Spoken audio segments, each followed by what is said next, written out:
వృశ్చిక రాశి వారికి ఈ వారం మిశ్రమమైనటువంటి వారంగా చెప్పవచ్చును. అయితే ఈ రాశి వారికి చంద్రుడి యొక్క బలం ఈ వారం పరిపూర్ణంగా ఉన్నది. వారం ప్రారంభంలాగా అయితే మధ్య వరకు కూడా చంద్రుడు 6, 7 స్థానాల లాంటి వాటిలో సంచారం చేస్తూ ఉండడం.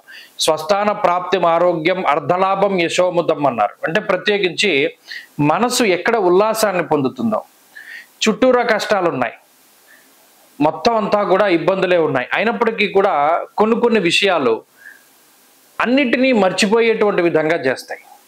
ఈ వారంలో అటువంటి సందర్భాలు ఎక్కువ తారసపడుతూ ఉంటాయి.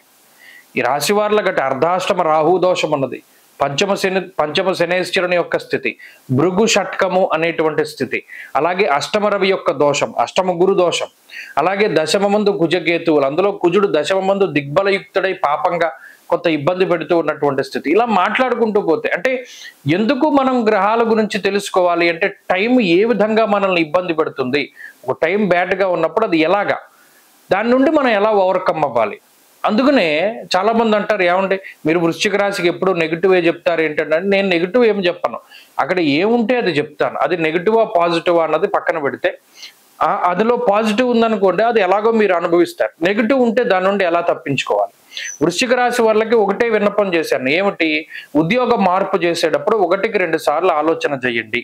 2, కుటుంబపరమైనటువంటి విషయాల్లో ఆచితూచి మాట్లాడుతూ ఉండండి, మాట అనేటువంటిది ఇవ్వకండి.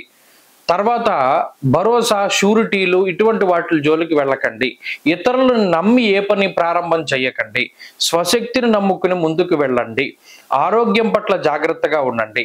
అలాగే అనవసరమైన ప్రయాణాలు జరగడానికి అవకాశం ఉంటుంది.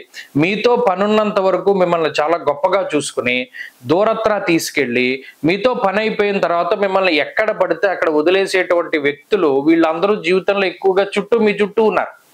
సో కాబట్టి ఏంటి అంటే వాళ్ళ పట్ల అవగాహన కలిగి ఉండండి. ఇలా అనేక రకాలైనటువంటి విషయాలను దృష్టిలో పెట్టుకుంటూ ఉంటే ఈ గ్రహస్థితి నుండి బయటపడతారు. ఇవి ప్రధానమైనటువంటి సూచనలు. అయితే వీటి నుండి బయటపడడానికి దైవ సంబంధమైనటువంటి స్తోత్ర పారాయణ ఇవేవైనా కూడా మనకు ఉపయోగపడుతూ ఉంటాయి.